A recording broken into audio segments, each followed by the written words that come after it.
성경을 참 잘 읽으십니다. 우리 교회 성도들. 긴 구절도 잘 읽으시는 것 같습니다. 오늘 우리가 인생을 살아가다 보면 우리에게 좋은 기회들이 한 번씩 오잖아요. 유리한 기회들이 왔을 때 우리는 즉시로 이런 생각을 한다. 아, 이것이 하나님의 뜻이구나.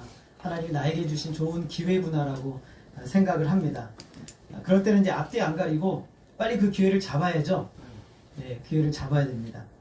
그래서 그 기회를 잡아서 내가 원하는 거를 좀 얻어야 되겠죠. 예를 들어서 뭐 돈을 벌 수 있는 좋은 기회가 왔다. 그리고 뭐 예를 들어서 내가 누군가에게 이 사람이 나를 힘들게 했는데 내가 그 사람에게 원한을 갚을 수 있는 좋은 기회가 왔다. 그리고 괴롭혀 줄 수 있는 기회도 우리에게 때로는 주어지기도 하고 그렇습니다. 근데 그럴 때가 되면은 좋은 기회가 오면 사람들의 생각이 하나님 이것이 기뻐하시는 일인지 그리고 하나님께 이 하나님의 뜻이 맞는지 묻거나 기도하기를 주저하는 경우들이 너무 많아요. 좋은 길이 열렸을 때 이것이 하나님이 나에게 주신 것이다 라고만 생각을 한다는 것이죠. 근데 그렇게 해서 잘 되면 감사한 일인데 만약에 잘 안 되면 누구 탓으로 돌립니까? 네, 하나님 탓으로 돌리죠. 하나님 기회를 주셨는데 왜 저는 이런 어려움을 당했습니까? 라고 이제 하나님 탓으로 돌리는 것이죠. 좋은 기회라고 생각됐을 때 근데 우리가 찾아야 되는 가장 중요한 것, 좋은 기회가 왔을 때일수록 우리가 찾아야 되는 가장 중요한 것은 이것이 과연 이 사건이 하나님의 뜻인가 하는 거예요. 이것이 과연 하나님이 기뻐하시는가 이거를 찾아야 되는 거예요. 왜냐하면 이것이 가장 중요하거든요. 우리는 그것을 붙들어야 되는 거예요. 돈을 벌 수 있는 좋은 기회가 왔더라도 그것을 딱 잡는 게 아니라 이것을 하나님이 기뻐하시는가를 찾아야 되는 것이죠. 제가 아는 그 목사님이 계신데 이분이 교회도 어렵고 재정도 어렵다 보니까 한 번은 이제 그 어디다가 투자를 하셨나 봐요. 그래서 이제 저한테도 찾아와서 목사님도 투자 한번 해봐. 돈이 많이 남어. 그렇게 얘기를 하는 거예요. 한 몇 년 전 됐나 봐요. 그래서 제가 경영학과를 나왔잖아요. 그죠? 네. 그래서 제가 딱 들어보면은 이거는 사기다. 딱 알거든요. 그래서 내가 목사님 사기입니다. 그랬더니 아니라는 거예요. 통장을 보여줘요. 지난달에는 100만 원이 들어왔고 이번 달에는 70만 원이 들어왔어요. 황금알이라고 그러는 거예요. 제가 그랬습니다. 사기입니다. 목사님이 저한테 화를 내고 그냥 그 자리에 벌떡 일어나서 가버리신 거예요. 어쩌면 이렇게 세상 물정도 모르냐고. 그리고 6개월 후 아무 얘기 없이 직장을 구하시더라고요. 너무 많은 사람들이 거기다 투자를 다 해버린 거예요. 이것이 하나님의 기회라고 생각해서 찾았대요. 황금알이라고 생각했던 거죠. 근데 우리는 그때 가장 중요한 게 뭐냐면 하나님이 기뻐하시는가 하나님의 뜻인가를 물어야 되는데 우리는 내 뜻, 내 방법대로 이거는 황금알이야. 이거는 좋은 기회야라고 생각하는 것이죠. 근데 세상에 여러분 황금알은 없습니다. 황금알 보신 적 있으세요? 없어요. 황금알은 없습니다. 황금알을 아는 거위도 동화책에만 나오는 것이죠. 우리가 지난 시간에 말씀을 살펴본 대로 사울은 다윗을 잡을 수 있는 좋은 기회를 놓쳤죠. 그래서 뭐 여러분 기억하실지 모르겠는데 여러분 셀라 하마 느곳을 기억하십니까? 셀라 하마 느곳 티시라는 바위 하나님이 우리의 피난처 되시는 그래서 바위에 올라갔는데 갑자기 사울이 이제는 딱 잡으려고 했는데 어떤 일이 왔어요? 블레셋이 쳐들어왔다고 하는 거예요. 그래서 다잠도 놓쳤네. 그래가지고 어쩔 수 없이 사울이 이제 블레셋을 치러 갔어요. 하나님이 기회를 주신 거죠. 어떤 기회를 주셨냐면 다윗이 피신할 수 있는 이 시간을 벌어 주신 거예요. 그래서 다윗이 이제 블레셋을 치러 사울이 이제 갑니다. 혹시 지도가 나옵니까? 예, 저희 보시면 한번 더 눌러보세요. 10항무지가 바로 이제 거기 그 자리, 그 다음에 어디로 도망가냐면 마온 항무지에서 우리가 셀라 하마 느곳이 저희가 그 다음에 여기 엔게디라는 곳으로 이제 다윗이 도망을 갑니다. 이 그림을 잠깐 보세요. 여기가 이제 굉장히 황무지이기 때문에 벼랑이 많대요. 저는 가보지 못했는데 그래서 사람이 숨기에 너무 좋고 찾기에도 어려운 그런 곳이라고 합니다. 그래서 사울이 군사를 이끌고 블레셋을 치러 갔다가 다시 이제 돌아왔어요. 이제 보니까 그 사람들을 치러 갔는데 좀 힘 빠지게 맥이 빠지는 사건이 됐어요. 왜냐하면 여러분 1절을 한번 보세요. 하나님 말씀 1절을 보게 되면 우리 같이 한번 읽어보겠습니다. 시작. 사울이 블레셋 사람을 쫓다가 돌아오매 어떤 사람이 그에게 말하여 이르되 보소서 다윗이 엔게디 광야에 있더이다. 여기서 쫓다 라는 것은 추격한다 라는 뜻이거든요. 굉장히 기가 막힌 상황이 뭐냐면 블레셋이 쳐들어왔잖아요. 그러면 사울이 군사를 이끌고 블레셋을 치러 갔단 말이죠. 근데 너무 놀랍게도 블레셋 군사들이 도망을 가고 있네요. 그러니까 누가 쫓아요? 사울이 쫓아갔어요. 그랬더니 전쟁을 한 번도 안 하고 사울은 돌아온 거예요. 여러분 이 시간이 어떤 시간이에요? 다윗이 엔게디 요새로 피할 수 있는 시간을 하나님 벌어주신 거예요. 블레셋이 쳐들어오게 하신 분도 하나님이시고 조용히 도망가게 하신 것도 하나님인 거예요. 그래서 사울은 추격하다가 이거 뭐야, 그냥 다윗을 잡았으면 됐을걸, 아마 이런 생각으로 돌아왔는데 와보니까 또 누군가가 얘기를 하는 거야. 다윗이 지금 엔게디 요새에 숨어 있습니다 라고 얘기를 하고 있어요. 근데 여기서 복수로 사용을 한 거 보니까 여러 사람이 얘기를 한 거예요. 그러니까 다윗이 엔게디 요새로 도망가는 모습들을 봤을 수도 있고 거기에 숨어있는 모습들을 여러 사람이 보고 사울에게 이야기를 한 거죠. 무슨 뜻입니까? 확실한 정보라는 거예요. 확실한 정보. 엔게디라는 것은 염소의 샘이라는 뜻인데 큰 바위들이 많이 있고 절벽으로 되어 있어요. 그러다 보니까 아까도 말씀드렸던 것처럼 산악지대와 협곡으로 되어 있기 때문에 다니기도 힘들지만 숨기도 좋은 곳이 이런 엔게디 요새예요. 그래서 은신처로 적합하죠. 사울은 즉시로 군사를 모집하는데 여러분 오늘 1절에 보게 되면 그 다음 이제 다 말씀해 보면 사울이 사람들을 백성들 중에 3,000명을 모집을 합니다. 근데 원문의 성경의 의미를 보게 되면 어떤 의미냐면 정예 군사예요. 최정예 3,000명의 군사들을 이끌고 가는 거예요. 지금 사울이 약이 오를 대로 약이 올라 있어요. 근데 이놈을 빨리 잡아야 되는데 지금 몇 년 동안 허탕만 치고 있는 거예요. 얼굴도 한번 못 보고. 그래서 3,000명의 군사를 뽑아가지고 이제 다윗을 치러 가는 모습이에요. 그래서 어디로 갔냐면 엔게디 요새에서 염소의 샘이라는 곳까지 추격해 갔어요. 다윗을 잡기 위해서. 그런데 여러분 참 우리가 하나님의 그 일을 하다 보면 이렇게 기가 막힌 우연 같은 우연이 아닌 일들을 만나게 되죠. 갑자기 볼 일이 급해진 거예요. 사울이. 볼 일이 급해졌는데 여러분 왕이 체신이 있지 사람들 많이 보는 앞에서 볼 일을 볼 수 있습니까? 볼 일을 볼 수가 없어서 이거 어떻게 하지 화장실을 찾는데 마침 굴이 하나가 있는 거예요. 아싸 저쪽으로 들어가겠다. 여러분 볼일 볼 때 여러분 친구들 데리고 들어가시죠. 혼자 들어갑니다. 아무도 호위병이 아무도 없어요. 혼자 깜깜한 굴로 들어갔어요. 근데 기가 막히게 마침 다윗과 사람들이 거기 숨어 있었어요. 참 기가 막힐 노릇이죠. 그래서 사울은 지금 어떻게 된 거예요 그러면? 죽은 목숨이에요. 다윗이요 그 깜깜한 데서 거기에 지금 600명의 군사와 한 1000명이 넘는 사람이 거기 숨어 있는 거예요. 지금 누구 혼자 들어갔어요? 사울 혼자 들어갔어요. 상황이 역전돼 버린 거예요. 다윗으로서는 진짜 최고의 기회가 왔고 사울에게는 최악의 상황이 온 거죠. 누구 잡으러 왔다가 이런 일이 일어났어요? 다윗을 잡으러 왔다가 이런 일이 일어나는 것이죠. 우연히 들어간 곳이 사울에게는 사망의 장소가 된 거예요. 하나님이 사울을 다윗에게 넘기신 거죠. 다윗과 함께한 사람들이 말합니다. 4절 우리 같이 한번 읽어보겠습니다. 시작.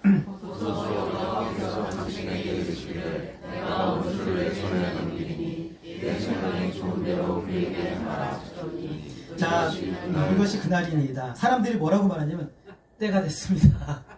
다윗을 잡을 수 있는 다윗이 아니죠. 사울을 죽일 수 있는 때가 됐습니다. 그러면서 온갖 좋은 말을 합니다. 여호와께서 당신에게 이르시기를 지금 하나님께서 지금 다윗에게 말했다는 거예요? 말했다는 게 아니에요. 하나님이 뜻이라 하나님이 지금 말씀하시는 것 같습니다. 하나님이 우리에게 지금 이 사건을 보니까 이게 하나님의 음성입니다. 그러면서 내가 원수를 너의 손에 넘기리니 네 생각에 좋은 대로 그에게 행하라. 그러면서 그 다음에 마지막 마침표를 내리죠. 이것이 그날입니다. 이렇게 말하는 거예요. 여러분 지금 여기서 그 강조하는 표현이 지금 4번이 들어가 있어요. 하나님의 말씀입니다. 손에 넘기실 겁니다. 생각에 좋은 대로 하십시오. 그리고 이것이 그날입니다. 전부 다 강조의 표현이에요. 그러니까 백성들은 지금 무슨 생각이에요? 도망 다니기가 힘든 거예요. 빨리 좀 이 생활 끝내고 편안한 삶으로 살고 싶은 거죠. 다윗의 사람들에게 있어서 지금 이 생각보다 이 상황보다 더 좋은 사건은 벌어질 수가 없어요. 최적의 상황이에요. 다윗으로서 사울을 죽이고 왕이 되고 편안한 인생 평생 살 수 있는 아주 좋은 기회가 온 것이죠. 여기서 이제 그 사람들이 생각이라는 단어는 그냥 우리가 생각하는 생각이 아니에요. 여기서는 히브리어로 아인이라고 하거든요. 이 아인이라는 단어는 눈으로 본다는 거예요. 그러니까 눈으로 보는 것처럼 확실하다는 거예요. 지금 아인. 근데 거기다 소유 대명사를 썼어요. 그래서 뭐라고 하냐면 너의 눈이 보기에 좋은 대로 하라는 거예요. 너의 눈이 보기에 좋은 대로. 우리 여러분 그 민복기 집사님 회사 이름이 엘아인인 거 아시죠? 엘아인. 하나님의 눈이에요. 하나님의 눈으로 본다는 거거든요. 자, 그런데 이 표현이 사사시대에 똑같이 나오는데 뭐라고 말하냐면 따라하겠습니다. 소견에 오른 대로. 네가 보기에 좋은 대로 하라는 거죠. 네가 보기에 좋은 대로 행하라는 뜻입니다. 사울이 혼자서 제 발로 굴에 들어왔다는 것은 하나님이 다윗에게 이 사울을 넘기셨다는 너무도 확실한 증거라는 것이 분명한 거예요. 이보다 좋은 기회는 앞으로 오지 않을 거예요. 지금 사울을 죽이라는 뜻이에요. 다윗과 함께한 사람들 급해요. 왜냐하면 진짜 아까도 말씀드렸던 것처럼 늘 위험한 삶을 살아가요. 그리고 여러분 1000명을 이끌고 다니는 게 보통 쉽습니까? 보통 어렵습니까? 다니는 곳마다 좋은 데 다니는 것도 아니에요. 뭐 호텔 예약해가지고 거기 가는 것도 아니고 가는데 맨날 굴에 들어가고 뭐 황무지에 숲에 숨고 너무너무 힘들어요. 거기 아이도 있을 것이고 노인도 있을 것이고 온갖 사람들이 다 있는데 모든 게 다 불편하잖아요. 사울만 죽이면 모든 게 다 끝나요. 이제는 궁으로 들어가면 돼요. 왜냐하면 요나단은 또 다윗에게 잘하는 사람이잖아요. 근데 된단 말이죠. 가장 좋은 기회가 왔어요. 여론은 사울을 죽이는 쪽이에요. 여론뿐만 아니라 모두가 다 사울을 죽이라고 이렇게 결정을 내렸어요. 여러분 어떻게 하시겠습니까? 콱 죽였으면 좋겠어요. 예, 콱 죽였으면 좋겠죠. 다윗은 사람들의 말에 아무 대답을 하지 않아요. 대답을 하지 않고 그 자리에서 다 일어납니다. 사람들이 무슨 생각을 했을까요? 죽이려나 보다 생각을 했어요. 다윗이 조용히 사울이 볼일을 보는 자리에 가서 옷이 이렇게 치렁치렁 늘어져 있잖아요. 칼로 옷자락 하나를 싹 뱁니다. 그리고 돌아와요. 자신이 사울을 죽이고 왕이 되려고 하는 것이 아니라는 증거를 보여주기 위해서 옷자락을 하나 벤 거예요. 다윗은 여론보다 더 중요한 것이 있었는데 그것이 무엇이냐면 하나님의 뜻이에요. 지금 내가 이 순간에서 일확천금을 얻는 것보다 내가 저 사람을 죽여서 내 안전을 얻는 것보다 다윗에게 더 중요하고 절대적인 것은 하나님의 뜻이었다는 거예요. 이게 굉장히 중요해요. 여러분 성도에게 있어서 지금 당장의 유익을 얻는 것보다 더 중요한 건 뭐냐면 하나님의 뜻에 순종하는 것이 더 중요한 거예요. 그러면 나중에 하나님이 이보다 더 많은 것으로 갚아주세요. 지금 당장에 내 손으로 얻을 것보다 하나님의 뜻에 순종하는 게 중요한 거예요. 하나님께서 사울을 다윗이 있는 곳으로 굴로 들여보내신 이유가 무엇일까요? 다윗에게 사울을 죽이라고 하신 걸까요? 하나님의 사랑을 베풀 수 있는 기회를 주신 거예요. 하나님의 사랑을 보여줄 수 있는, 하나님의 은혜를 보여줄 수 있는 기회를 하나님이 지금 다윗에게 주신 거예요. 은혜를 베풀 수 있는. 여러분 참 희한한 게 있어요. 다윗이 가는 곳마다 그 장소를 사람들이 누구에게 알려요? 사울에게 알린단 말이죠. 하나님이 지금 사울에게 뭘 주고 계시는 거예요? 기회를 주고 계시는 거예요. 다윗과 연합하고 사랑할 수 있는 기회를 하나님은 주고 계신 거예요. 왜 하필이면 그 사랑하는 다윗을 사울에게 다 알리세요? 계속 알리게 한단 말이죠. 사울에게 기회를 주고 있는 거예요. 다윗에게 은혜를 베풀도록, 그리고 하나님과 연합되고 하나님을 섬길 수 있도록. 그런데 사울은 그 기회를 무엇을 삼냐면 자기의 욕망을 채울 수 있는, 자기의 욕심을 채울 수 있는 기회로 삼아요. 그러나 다윗은 그 기회를 하나님이 주신 기회의 목적대로 사용하고 있는 거예요. 원수를 사랑으로 갚도록 하나님이 마련해 주신 진짜 기회였던 것이죠. 다윗은 옷자락만 슬쩍 뱉잖아요. 근데 그것만으로도 양심의 가책을 느껴요. 우리 5절을 같이 한번 읽겠습니다. 시작. 사울이 옷자락을 뱀으로 말미암아 다윗의 마음이 찔려. 다윗이 사울을 죽일 것을 살렸으니까 마음이 당당해야 되잖아요. 그런데도 다윗의 마음은 아파야죠. 그는 사울의 옷자락을 벤 것이 하나님이 기름 부으신 자에 대한 예우가 아니라는 것을 생각하는 거예요. 양심의 가책을 받았어요. 다윗의 마음은 살아있어요. 다윗의 양심은 살아있어요. 살아있는 성도, 참 살아있는 성도의 표지 중에 하나가 뭐냐면 양심이 살아있는 거예요. 마음이 살아있어요. 그래서 이 양심이 뭐의 통제를 받냐면 말씀의 통제를 받고 하나님의 뜻의 통제를 받아요. 근데 양심이 죽어버리면요, 하나님을 거절해요. 그리고 하나님의 뜻에 따르지 않는 것이죠. 히브리서 9장 14절에 보면 이렇게 말씀합니다. 하물며 영원하신 성령으로 말미암아 흠없는 자기를 하나님께 드린 그리스도의 피가 어찌 너희 양심을 죽은 행실에서 깨끗하게 하고 살아계신 하나님을 섬기게 하지 못하겠느냐. 예수님의 십자가의 보혈로 구원받은 하나님의 백성들의 가장 큰 특징은 양심을 깨끗하게 하는 거예요. 양심이 깨끗해지고 그리고 하나님을 섬기도록 하는 거예요. 섬긴다는 것은 하나님 편에서 그분을 위해 사는 인생을 살아가는 것이죠. 예수님의 보혈로 거듭난 성도들은 양심이 살아나고 활발하게 움직여요. 뭐에 반응하냐면 하나님 말씀에 반응하고 하나님의 뜻에 반응하는 거예요. 하나님을 섬기게 돼요. 하나님의 주인으로 섬기고 하나님의 뜻대로 삶을 조정하는 거예요. 하나님이 말씀하시는 대로 삶을 조정하며 살아가야 돼요. 사울을 자신에게 보내신 진정한 하나님의 뜻대로 다윗은 행동을 하는 거예요. 다윗은 사람들의 의견을 무시하지 않았어요. 존중했어요. 그러나 사람의 뜻, 사람의 이야기들을요, 하나님의 뜻과 동일시하지 않았어요. 여러분 살다 보면 이게 좀 얇으신 분들이 있죠. 귀가 얇으신 분들의 특징이 뭡니까? 예, 사람들의 말이 너무 잘 듣는 사람들이 있어요. 대부분 실패를 많이 하시는 분들이, 귀가 얇으신 분들이 실패해요. 근데 우리는 누구를 향해 귀가 얇아야 되냐면 하나님을 향해 귀가 얇아야 돼요. 하나님의 뜻에. 사람들의 뜻이 아니라 사람들의 뜻이 하나님의 뜻과 다를 수 있다는 것을 늘 알아야 돼요. 하나님의 뜻과 사람들의 뜻이 다를 때 우리는 지체 없이 누구의 뜻을 따라야 돼요? 하나님의 뜻을 따라야 되는 거예요. 모든 사람들의 의견이 일치하여 옳다고 말해도, 전부 다 옳다고 말해도 하나님의 뜻이 노라고 한다면 우리는 누구의 뜻에 따라야 되는 거예요? 하나님의 뜻에 따라야 되는 거예요. 우리가 세상에 나가 하나님 앞에 복음을 전하고 생명을 전하는데 너무 나의 상황이 어렵고 문제가 있어요. 근데 사람들은 하지마 아니야 라고 말해요. 그런데 하나님은 나에게 보내신 것이 분명히 확실하다면 누구의 뜻에 따라야 되는 거예요?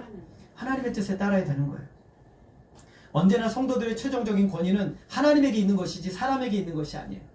우리는 너무 이 세상에서 나의 것, 내 욕망, 내 즐거움, 내 것을 위해서 살다 보니까 하나님의 말씀이 들리지 않고 하나님의 음성이 들리지 않는 거예요. 다윗은 사람들의 의견이 아니라 하나님의 뜻에 따랐을 때 하나님이 그를 계속해서 지키시고 보호하시고 결국에는 약속대로 이스라엘의 왕으로 삼으신다는 그 확신을 붙들고 살아가요. 그럼 민수기 13장과 14장에 보면 참 이스라엘 백성들 가슴 아픈 역사가 하나가 일어나는데, 이스라엘 백성들이 가데스 바네아라는 곳에 머물렀어요. 이제 요거만 딱 넘으면 어디냐면 가나안 땅이에요. 약속의 땅. 드디어 들어가요. 그래서 모세가 이스라엘 백성들 지도자 12지파 중에 한 명씩 뽑아요. 12명의 지파를 뽑아가지고 이제는 가데스 바네아를 넘어서 가나안 땅에 정탐을 40일 동안 보냅니다. 며칠 동안 보낸다고요? 40일 동안 보냈어요. 그래서 12명의 정탐꾼이 갔다가 돌아와 봤는데 정말 그 땅이 너무 좋아요. 여러분, 포도를 어깨에다 두 사람이 메고 오는 거 보신 적 있으세요? 여러분, 그 땅이 얼마나 좋은지 이 포도송이 한 송이를 두 사람이 어깨에다 메고 오는 거예요. 그러니까 얼마나 젖과 꿀이 흐르는 정말 풍요로운 땅이라는 것이죠. 근데 그 당시에 거기에 보면 여호수아와 갈렙도 있었는데 나머지 10명의 정탐꾼이 뭐라고 말하냐면, 거기에 있는 군사들이 너무 대단해, 안압져서는 우리보다 너무 커서 우리는 그 사람들 보기에 메뚜기 같아, 막 혹평을 하는 거예요. 그러니까 백성들이요, 60만 명의 장정들, 아마 다 합치면 한 200만 명 될 거예요. 엉엉 울면서 통곡을 하는 거예요. 막 그러면서 우리는 못 들어간다, 하나님이 우리를 여기 광야에서 죽이시려고 우리를 여기에 내보냈나 보다. 여러분, 200만 명이 울면 어떻게 돼요? 애기 하나가 울어도 막 정신이 산만하고 고통스러운데 200만 명이 막 울어 제끼는 거예요. 여호수아와 갈렙이 막았습니다. 하나님이 우리에게 주시면 우리는 그 땅을 얻을 수 있습니다 라고 얘기를 하는 거예요. 그 땅은 우리가 올라가서 능히 이길 수 있습니다 라고 말합니다. 최선을 다해서 사람들을 막았어요. 그러자 백성들이요, 돌을 들어가지고 여호수아와 갈렙을 치려고 하니까 하나님이 짠 하고 나타나서 그들을 막아주셨어요. 아니었으면 여호수아와 갈렙은 죽었을 거예요. 그때 하나님께서 하시는 말씀이, 너희들 40년 동안 정탐했지? 그래, 너희들이 이거에 하루에 1년을 더해서 40년 동안 광야에서 뺑뺑 돌게 해줄게. 하나님이 그러신단 말이죠. 그러면서 하나님이 이렇게 말씀하세요. 민수기 14장 24절에 우리 같이 한번 읽어보겠습니다. 시작. 내 종 갈렙은 그 마음이 그들과 달라서 나를 온전히 따랐은즉 그가 갔던 땅으로 내가 그를 인도하여 드리리니 그의 자손이 그 땅을 차지하리라. 여러분, 갈렙을 향해서 하나님이 뭐라고 말씀하냐면 마음이 달랐다라고 해요. 마음이 달랐다. 사람들의 마음과 갈렙의 마음이 달랐다는 거예요. 굉장히 중요하죠. 그런 다른 마음이 어떤 마음이냐면, 갈렙의 마음은 하나님을 따르는 마음이었고, 사람들의 마음은 사람들의 군중들의 이야기를 따르는 마음이었어요. 하나님의 마음을 신뢰하지 못하는 그런 마음이었단 말이죠. 그 땅을 악평했던 사람들은 다 하나님의 심판을 받아요. 그 당시 20세 이상 된 40명의 사람들은 40년 동안 광야 생활하다가 다 죽어요. 모두가 다 죽는단 말이죠. 그 당시에 20세 이하 사람들만 살아남는데 그 중에 20세 이상 살아남아서 가나안 땅에 들어갔던 사람 딱 유일하게 2명이에요. 누구냐면 여호수아와 갈렙이에요. 이 두 사람만 40년 광야 생활을 거치고 80세가 되어서 하나님이 약속하신 땅을 얻게 돼요. 너무너무 놀라운 일이죠. 갈렙이 이렇게 말합니다. 여호수아에게 말합니다. 그날에 모세가 맹세하여 이르되 내가 내 하나님 여호와께 충성하였은즉 내 발로 밟는 땅은 영원히 너와 내 자손의 기업이 되리라 하였나이다 라고 갈렙이 말합니다. 하나님을 따른 그 사건을 하나님께 충성하였다고 말합니다. 여호수아와 갈렙은 하나님이 약속하신 땅을 얻게 되죠. 그리고 헤브론이 그니스 사람 여분네의 아들 갈렙의 기업이 되어 오늘까지 이르렀으니 이는 그가 이스라엘 하나님 여호와를 온전히 쫓았습니다 라고 말하고 있어요. 여기서 그 성경에서 여러 가지 동의어로 반복하는 말인데 뭐냐면 사람들과 마음이 다르다, 그리고 하나님을 온전히 따랐다, 그리고 하나님께 충성하였다 라는 표현을 같은 의미로 말씀하고 있습니다. 갈렙은 잘못된 마음을 가진 사람들과 달랐고 자기 뜻대로 하는 사람들과 달리 하나님을 온전히 따랐어요.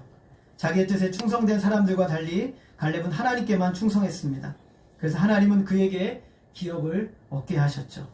다윗이 사울을 죽이지 않은 것은 사람들과 다른 마음으로 하나님을 온전히 쫓고 충성했기 때문이에요. 그는 묵묵히 하나님의 뜻을 행하고 있었던 것이죠. 하나님이 주신 기회를 하나님의 뜻대로 사용했던 거예요. 죄송한데 이게 제 차를 어디다 대셨죠 혹시? 구청에다가? 예, 됐습니다. 차를 빼달라고 죄송합니다. 차를 빼달라고 하는 줄 알고 죄송합니다. 자, 그래서 하나님께서 이 모든 과정을 다 개입하고 계셨던 거예요. 다윗은요, 그래서 하나님이 주신 기회를 하나님께서 주셨는데 이 기회는 하나님의 뜻대로 자비를 베풀고 은혜를 베풀라는 하나님의 뜻으로 받아들였던 거예요. 이렇게 다윗이 행하고 난 다음에 다윗이 백성들에게 말합니다. 6절 같이 한번 읽어볼게요. 6절입니다. 시작. 내가 손을 들어 여호와의 기름 부음을 받은 내 주를 치는 것은 여호와께서 금하시는 것이니 그는 여호와의 기름 부음을 받은 자가 됨이니라 함이니라. 자, 다윗이 뭐라고 말하냐면 지금 일은 하나님이 금하시는 것이라는 거예요. 하나님의 뜻은 사울을 죽이는 게 아니라 사울에게 은혜를 베풀고 자비를 베푸는 것이다 라고 말하는 거예요. 왜냐하면 그는 여호와의 기름 부음을 받은 자이다. 그가 하나님께 기름 부음을 받으신 것도 하나님의 주권적인 것이고 그가 사나 죽으나 모든 주권은 누구에게 있다는 거예요? 하나님에게 있다는 것이에요. 백성들을 향해서 이것은 하나님이 주신 좋은 인간적인 기회가 아니라 이것은 우리가 하나님의 사랑을 베풀 수 있는 기회를 선용하는 기회다 라는 것으로 그들에게 해석해서 알려주세요. 여러분, 성도의 참된 권위는요, 하나님의 살아계심을 인정하며 모든 주권을 하나님께 맡기는 것이, 하나님의 뜻을 따르는 삶을 사는 것이 거기서부터 주권이 나오는 거예요. 여러분, 놀랍게도요, 다윗이 이렇게 말하니까 사람들이 뭐라고 말해요? 따라하겠습니다. 유구무원이라. 아무 말도 안 해요. 아무 말도 안 해요. 다윗이 이렇게 말하자 백성들이 아무 말도 하지 않는단 말이죠. 권위라는 것은 신분이나 지위나 연륜과 능력이 있는 것이 아니에요. 하나님의 뜻을 행하는 자에게 권위가 세워지는 것이죠. 왜 아무 말도 안 했을까요? 왜 아무 말도 안 했을까? 제가 말씀을 묵상하면서 그런 마음이 들었어요. 저라면 감동했을 거예요. 저라면 감동했을 거예요. 저런 사람이 왕이 된다면 내가 좀 잘못해도 나한테 원한을 갚지 않겠구나. 저런 사람이 왕이라면 참 이 나라는 안전하겠구나. 저런 사람이 지도자가 된다면 이 세상 참으로 편안하겠구나. 하나님의 손에, 선하신 손에 붙들려 있기 때문에 참 안전하고 복되겠구나 라고 생각할 수 있는 것이죠. 이제 드디어 이제 사울이 볼일을 보고 밖으로 나갑니다. 그러자 다윗이 따라 나가요.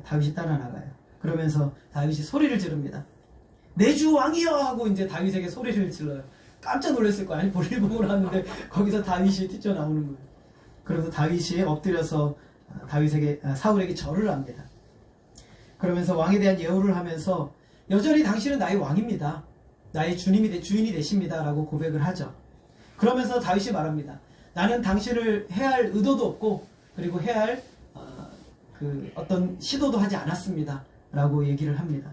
모든 사람들이 왕을 죽이라고 했는데 나는 절대로 왕을 죽일 생각이 없었습니다. 그렇게 하지 않았고 왕을 아껴서 백성들에게 그렇게 하지 말라고 금했습니다. 라고 얘기를 합니다. 그 이유에 대해서 뭐라고 말하냐면 당신은 여호와의 기름 부음 받은 자이기 때문에. 여러분은 다 하나님의 기름 부음을 받은 사람들이시죠? 예, 하나님의 성령으로 충만히 기름 부음을 받은 사람들이에요. 주권이 하나님의 손에 있지 여러분들 함부로 여러분들 향해서 아무도 이야기할 수 없는 존귀한 존재시라는 것이죠. 그러면서 자신이 이런 실은 이 사울의 옷을 자른 이유는 그것은 내가 사울에게 아무 죽일 의도가 없다는 것을 증거로 보여주기 위해서 잘랐다라는 것을 알려주시죠. 그러면서 악한 신하들의 말을 제발 좀 듣지 말라고, 나는 당신을 죽일 의도가 전혀 없다라고 이야기를 합니다. 그리고 나를 추격하는 일은 무의미한 일입니다. 라고 얘기를 해요. 그러자 사울이 감동을 했어요. 처음으로 사울이 감동을 합니다. 제정신이 돌아온 것이죠. 다윗을 향하여 이렇게 말합니다. 내 아들아, 이것이 너의 목소리냐? 이렇게 얘기를 해요. 그리고 난 다음에 소리를 높여 막 통곡을 합니다. 17절 우리 같이 읽겠습니다. 시작. 다윗에게 이르되 나는 너를 학대하되 너는 나를 선대하니 너는 나보다 의롭도다. 사울은 다윗이 의롭다고 인정합니다. 이것은 사울의 지금만큼은 진심이에요. 지금은 진심이에요. 다윗이 하나님의 뜻을 행하고 은혜를 베푼 것이 사울에게 감동을 준 거예요. 여러분, 내가 다른 사람을 어떻게 변화시킬 수 있어요? 여러분, 사람은 사람이 변화시키는 게 아니에요. 우리가 하나님의 뜻을 따라갈 때 사람이 변화되고 관계가 회복되고 상황의 문이 열리는 거예요. 잠언 16장 7절 우리 같이 한번 읽겠습니다. 시작. 사람의 행위가 여호와를 기쁘시게 하면 그 사람의 원수라도 그와 더불어 화목하게 하시느니라. 내가 그 사람으로 문제가 있고 고통을 당하고 있습니까? 여러분, 하나님의 뜻을 따르세요. 하나님의 방법을 따르세요. 그러면 하나님이 어떻게 하신답니까? 원수라도 그와 더불어 화목하게 하신다는 거예요. 사람을 감동하게 하기 위한 것이 아니라 하나님을 기쁘시게 하는 삶을 선택하고 사는 것이 화목을 이루는 비결이죠. 20절 말씀. 사울이 놀라운 말을 합니다. 같이 읽겠습니다. 시작. 보라, 나는 내가 반드시 왕이 될 것을 알고 이스라엘 나라가 내 손에 견고히 설 것을 아노니. 자, 사울이 말합니다. 나는 네가 왕이 될 것을 안다. 그리고 이스라엘 나라가 네 손에 견고히 설 것이라는 것은 흔들림 없이 굳건하게 세워질 것이다. 지금 자기 나라는 어떻다는 거예요? 흔들리고 있다는 거예요. 이 나라는 너무 요동하고 흔들리고 있다는 걸 인정을 한 것이죠. 그래서 네 나라 위에 굳건히 설 것이다 라는 것이에요. 다윗의 손은 악을 선으로 갚는 의로운 손이었죠. 다윗은 사울을 죽일 수 있는 기회가 자신에게 주어졌음에도 불구하고 하나님의 기름 부음 받은 종을 손을 들어 해하지 않는 선을 행하는 아름다운 손이었어요. 사울은 바로 이러한 의미로 다윗의 손 안에 이스라엘의 나라가 세워질 것을 축복하며 선언하고 있는 거예요. 사울은 다윗이 왕이 될 것을 안다고 말합니다. 그는 다윗에게 자신의 가문을 멸하지 말아달라고 요청을 하고 다윗과 언약을 맺고 둘이 떠나가게 됩니다. 여러분, 우리에게는 항상 좋은 기회가 오죠. 좋은 뜻을 행하려고 하는 기회들이 우리에게 옵니다. 내 것을 위해서, 내 유익을 위해서, 나를 위해서 행할 수 있는 기회들이 와요. 그러나 성도에게 기회는요, 선을 이루기 위한 하나님이 주신 기회라는 거예요. 예수님은 항상 좋은 기회를 가지셨어요. 변화산에서 예수님이 영광스러운 모습으로 변화되시죠. 여러분 기억하시죠? 변화되셔서 누구를 만나십니까? 엘리야와 모세를 만나시죠? 두 분이, 이렇게 세 분이 만나서 예수님과 엘리야와 모세가 만나서 무슨 대화를 하셨어요? 예루살렘에서 별세. 예루살렘에서 내가 죽을 것에 대해서 말씀하시죠. 만나셔가지고 이런 말씀하신 건 아니죠. 야, 다음번에 내가 돈을 벌 수 있는 좋은 기회가 있는데 니들 나 좀 도와줘야 돼? 이런 말씀하신 게 아니죠. 무슨 말씀하셨어요? 십자가에 죽을 것이라는 것을 말씀을 하셨단 말이죠. 십자가에 죽을 것을 이야기하신 거예요. 예수님은 그 영광스러운 모습으로 변화되신 순간에 예수님이 이 땅에 남지 않으시고 하늘로 올라가실 수 있는 기회가 있으셨어요. 좋은 기회를 가지시고 이 땅에서 고난과 십자가의 고통을 당하지 않으실 수 있는 기회가 있으셨단 말이죠. 그런데 예수님께서 어떻게 하셨어요? 십자가에 죽으시고자 그 삶을 선택을 하신 거예요. 예수님은 그것을 선택하신 거예요. 예수님은 이제 겟세마네 동산에서 기도하신 후에 제자들을 만나십니다. 제자들과 함께 겟세마네 동산에 기도하신 후에 나가실 때 누가 왔냐면 가룟 유다가 사람들을, 무리들을 이끌고 와서 예수님을 잡으러 왔어요. 그때 그 모습을 보고 베드로가 칼을 들어서 그 사람들 중에 한 명을 칼을 들어 칩니다. 칼을 들어 한 명을 치자 예수님께서 뭐라고 말씀하시냐면 그 베드로를 막으시고 뭐라고 이렇게 말씀하세요. 우리 마태복음 26장 53절 우리 같이 읽겠습니다. 시작. 내가 내 아버지께 구하여 지금 12군단 더 되는 천사를 보내시게 할 수 없는 줄을 아느냐. 예수님께서 뭐라고 말씀하세요?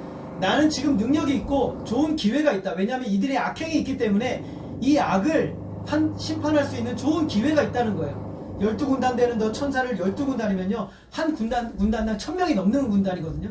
수천 명의 천사들을 이끌고 와서 이들을 멸할 수 있는 나에게 기회가 있다는 거예요. 그런데 예수님께서는 그렇게 안 하시는 것이죠. 그 다음 절 우리 같이 읽겠습니다. 시작. 내가 만일 그렇게 하면 이런 일이 있으리라는 성경이 어떻게 이루어지겠느냐. 예수님께서 지금 무엇을 이루고 있어요? 하나님의 뜻을 이루고 있는 거예요. 하나님의 말씀을 이루고 계시는 거예요. 하실 수 있는 기회가 있어요. 얼마든지 그들을 죽이고 심판하실 수 있는 기회가 있단 말이죠. 그런데 무엇을 위해 포기하세요? 영혼의 구원을 위해서, 생명을 살리기 위해서 그 기회를 포기하신 거예요. 선을 이루시고 악을 악으로 갚지 않으시고 악을 선으로 갚으시는 하나님의 역사를 이루시고자 하신 거죠. 악을 행하는 자들은 의로운 자들을 핍박함으로 그들이 승리하는 것처럼 보여지지만 악은 결탄코 선을 이길 수가 없습니다. 왜냐하면 이 세상의 만물의 주권자는 누구세요? 하나님이시죠. 선하신 하나님의 손에 이 세상이 붙들려 있어요. 그래서 악이 아무리 성행하고 강해도 절대로 선을 이길 수가 없습니다. 사도 바울 로마서 12장 17절에서 이렇게 말씀합니다. 우리 같이 한번 읽겠습니다. 시작. 아무에게도 악을 악으로 갚지 말고 모든 사람 앞에서 선한 일을 도모하라. 아무에게도 무엇을 갚지 말래요? 악을 악으로 갚지 말라고 얘기하고 있어요. 그 대신 무엇을 하라고 합니까? 선한 일을 도모하라. 도모하라는 건 선한 일을 계획하고 시도하라는 거예요. 우리가 악한 일을 행하지 말고 나에게 비록 악을 행했을지라도 그 사람에게 선한 일을 행하고 선한 일을 도모하라는 거예요. 로마서 12장 21절 우리 같이 읽겠습니다. 시작. 악에게 지지 말고 선으로 악을 이기라. 그러면 악에게 지는 것은요, 악을 악으로 갚는 것이 악에게 지는 것이에요. 저 사람이 나를 한 대 주먹으로 딱 때리면 나도 주먹으로 한 대 딱 치는 거는 지는 거예요. 그러나 그걸 어떻게 하라는 거예요? 선으로 악을 이기라. 그 사람을 사랑하고 포용함으로 선을 행할 때 내가 이기는 것이 되는 거예요. 이것이 하나님의 방법이에요. 베드로는 이렇게 말합니다. 베드로전서 3장 9절에서 이렇게 말씀하세요. 같이 읽겠습니다. 시작. 악을 악으로 욕을 욕으로 갚지 말고 도리어 복을 빌라. 이를 위하여 너희가 부르심을 받았으니 이는 복을 이어받게 하려 하심이라. 악을 악으로 갚지 말고 악을 욕으로 갚지 말고 도리어 무엇을 하라고요? 복을 빌어주라. 우리가 부르심 받은 목적이 바로 여기에 있다는 거예요. 이는 복을 이어받게 하기 위함이다라고 말하고 있어요. 하나님이 주신 복이 나에게 주어질 뿐만 아니라 이 복의 통로가 되도록 하기 위해서 우리는 어떻게 하라는 거예요? 복을 빌라. 악을 악으로 갚지 말라 라고 말씀하고 있어요. 하나님이 그리스도 안에서 저와 여러분을 부르신 목적이 바로 여기에 있어요. 우리가 하나님의 자녀로 부름받은 목적이 바로 여기에 있어요. 내가 저 사람이 죽이도록 믿고 고통스럽지만 그러나 그 사람을 변화시키고 정말로 하나님의 선을 이룰 수 있는 비결은 악을 악으로 갚는 것이 아니라 악을 선으로 갚을 때 하나님의 역사가 이루어지는 거예요. 예수님은 십자가 위에서 이 일을 위해서 우리를 위해 죽으셨죠. 그리고 복음의 능력으로 이 역사를 이루어졌어요. 욕을 욕으로 갚는 것이 아니라 선으로 악을 이기고 도리어 복을 빌어주신 거예요. 사람이 없는 기회도 사람들은 저를 보세요. 사람들은 우리는 없는 기회도 만들어서 사실은 그 기회를 잡으려고 하잖아요. 그렇죠? 어떻게든 기회를 만들어서 그 기회를 잡으려고 합니다. 그런데 가장 좋은 기회를 흘려보낸다는 것은 있을 수가 없는 일이죠. 상상하기도 힘듭니다. 다윗은 가장 좋은 기회를 그대로 보낸 것이 아니라 하나님이 기뻐하시는 방법대로 그 기회를 선용했어요. 하나님의 뜻대로. 이 기회를 사람들의 마음을 만족시키는 데 사용한 것이 아니라 하나님을 기쁘시게 해드리는 데 사용을 한 것이에요. 그는 이 기회를 사람을 살리는 데 사용을 했어요. 예수님께서는 자신이 가지신 기회와 모든 능력을 사람을 구원하시고 살리시는 데 사용을 하셨어요. 우리에게 주어진 모든 기회는 하나님을 기쁘시게 하도록 저와 여러분에게 열어주신 거예요. 사울이 그날 갑자기 소변이 마려 볼 일이 급했고 바로 보니 굴이 있었고 그 굴 안에 다윗이 있었어요. 하나님이 이 모든 상황을 조성하시고 다윗으로 하여금 하나님의 사랑을 베풀 수 있는 기회를 주신 거예요. 오늘 저와 여러분의 인생도 마찬가지예요. 오늘 우리의 기회는 사람을 살리기 위해 주어진 기회예요. 오늘 저와 여러분은 다윗처럼 하나님 편에서 진리 편에서 살기 위해 용기가 필요하죠. 우리는 끊임없이 이런 용기가 필요해요. 이를 통해서 우리가 이런 용기를 낼 때 여러분의 가정이 사는 것이고 그리고 여러분의 직장이 사는 것이고 그리고 우리 교회가 살게 되는 것이에요. 오늘 이런 역사들이 저와 여러분 안에 충만하게 일어나고 오늘 다윗에게 주어진 그 기회와 모든 것들을 하나님을 위해 사용함으로 하나님의 놀라운 사랑이 다윗 한 사람을 통해서 선언되고 전파되는 역사가 일어나는 것이에요. 그리고 다윗이 왕이 되었을 때 사람은 다윗을 통해서 하나님의 사랑을 보게 되고 경험하게 되는 것이죠. 오늘 저와 여러분의 인생 가운데 하나님이 날마다 새로운 기회를 주시고 매일매일 상황을 만나게 하세요. 오늘 우리는 그 상황과 사건들과 기회들을 어떻게 사용할 것인가? 오늘 하나님의 영광을 드러내고 그리고 그 사람을 살리고 영혼의 생명을 주는 기회로 삼으심으로 하나님이 여러분을 통해서 하나님의 나라가 여러분의 삶을 통해 일어나고 확장되고 증거되고 보여지는 귀한 역사가 있기를 주님의 이름으로 소원합니다. 예, 기도하겠습니다. 하나님 아버지, 오늘 우리에게 참으로 많은 날들을 허락하시고 수많은 날들을 살아가고 있습니다. 우리의 삶의 여정 가운데 하나님의 은혜가 없다면 참으로 우리는 이 하루도 살아낼 수 없는 존재들입니다. 하나님께서 주신 좋은 기회라고 생각했으나 때로는 그것을 나의 욕망과 나의 의만을 위해서 사용하고 있지는 않았는지 오늘 나 자신을 돌아보게 하여 주시고 하나님 우리에게 주신 모든 기회들을 사람을 살리는 데 사용할 수 있는 복된 은혜가 넘쳐나게 하여 주옵소서. 악을 선으로 갚음으로 말미암아 하나님이 행하시는 구원의 역사를 선언하게 하시고 우리 한 사람을 통해서 하나님의 역사가 드러나고 하나님의 복음의 능력의 역사가 나타나는 귀한 우리의 인생이 되어질 수 있도록 역사하여 주시옵소서. 하나님만이 홀로 영광 받아 주시기를 간절히 원하오며 예수님의 이름으로 기도하였습니다.